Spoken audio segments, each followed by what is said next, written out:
Hello Pisces, it's September 2015. I'm Dadhichi from astrology.com.au.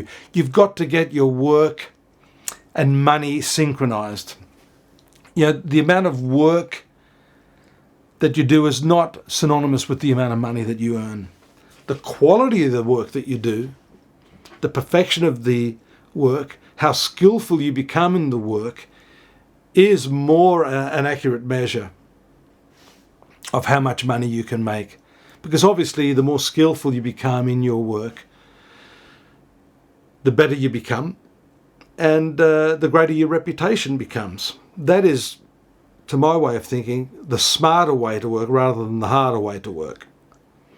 We see the moon commencing its transit this month in the second house of finance. It will come into contact with Uranus within the first couple of days of the month, bringing with it opportunities for you. In the meanwhile, Venus has been doing its retrogression in the sixth house of work, with Mars, a very favourable planet for you, bringing with it luck. The retrogression of Venus is not so good, excepting for the fact that it's in your sixth house and it rules your eighth house. The sixth and eighth houses are not good houses, but this neutralises some of its adverse qualities. You'll find things picking up in this area after the 6th, but more notably after around the 20th. So be patient there, because you probably have had the desire to improve your skills, but you may have been obstructed by someone or other in that area. You know, if you're training people or there's someone there that's got it out for you, someone's absent and you're picking up, you know, a bit of extra workload there, it's hard for you to focus on the task at hand. But I think things can get back to normal around that period of the direct movement of Venus after the 6th. You know, we have the solar eclipse, a new moon in Virgo, which is the house of partnership, marriage, love affairs. The fifth house is also love affairs and is ruled by the moon. I'd link these two parts of your horoscope together. This is very much a commencement of a new cycle for you, and there's something even bigger there I'm going to talk about in a moment, which will throw more light on that. But that new moon does show, along with the transit of the Sun and Jupiter there now, excellent opportunities for you. If you're not married and not in a relationship, this is definitely the time for you to... Just let me turn that off. That's distracting. It's definitely the time for you to improve your chances at love. Jupiter's excellent. That's your ruling planet, along with Neptune. The Sun is not so good, but that gives some relief to you when it moves out of your marital sector on the 23rd.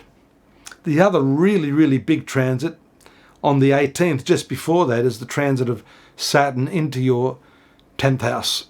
This is an important one. It's a transit that only takes place every 30 years.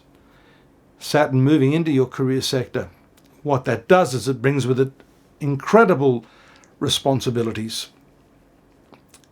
It has a dual rulership of your 11th house of financial profits, friendships, fulfillment of desires, and the 12th house of sacrifice, of expenditure. Sacrifice is your middle name. But this is interesting because I want to tie this in with the original thoughts I had this month on perfecting your work, becoming more skillful in your work. That does require an eradication of that mentality of clocking on and clocking off.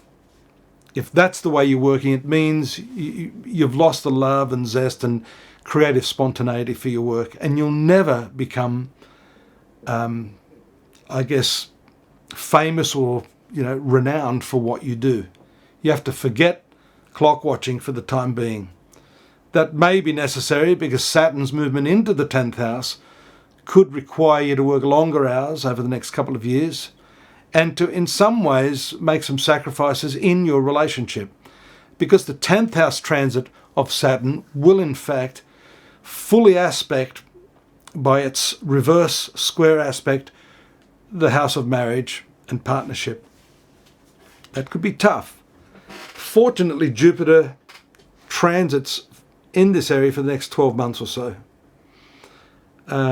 It's thereafter that some of the problems may occur.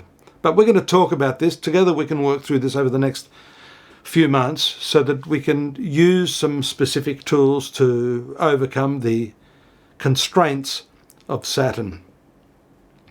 Saturn moving into the 10th house will also definitely show where those weaknesses are in the work, where those weaknesses are in yourself, where indeed those levels of dissatisfaction are. If you've just been sweeping all that stuff under the rug, the other important point to note here is that skill in action usually occurs when you love what you're doing. So what could happen here is if you've just been going through the motions, the transit of Saturn into this 10th house could really shake things up for you in the way of your work. And this could be crunch time for those of you who've said, and who've been working in a job you don't like, who've not been performing, who you haven't been feeling skillful at all because you just don't love the job. This could be like, enough, I'm out of here. So let's keep an eye on that. The new moon, as I said, takes place in your space of partnerships. The full moon will take place in the zone of income. And that is an interesting follow-on from what I've just said, because being a new moon, a start of a new cycle, there could be new ways of earning money for you. You have to investigate that, and more so if you haven't been completely content in the line of work that you've been doing. Look forward to your company next month. You can get more information on this in the site astrology.com.au. I forgot to mention one thing: the retrogression of Mercury in your 8th house, shared resources and financial contracts around the 18th. So you may need to be a little bit careful of that. It's not your best planet, but it's also tied in with your relationships. So you may have to do a rethink based upon the decisions you come to jointly with someone else. Find out more about that at astrology.com.au. Daily, monthly and yearly readings, our oracles, free readings there. Of course, if you want more detailed analysis with one of the practitioners like myself, I welcome that. See you here next month. Good luck. Bye-bye.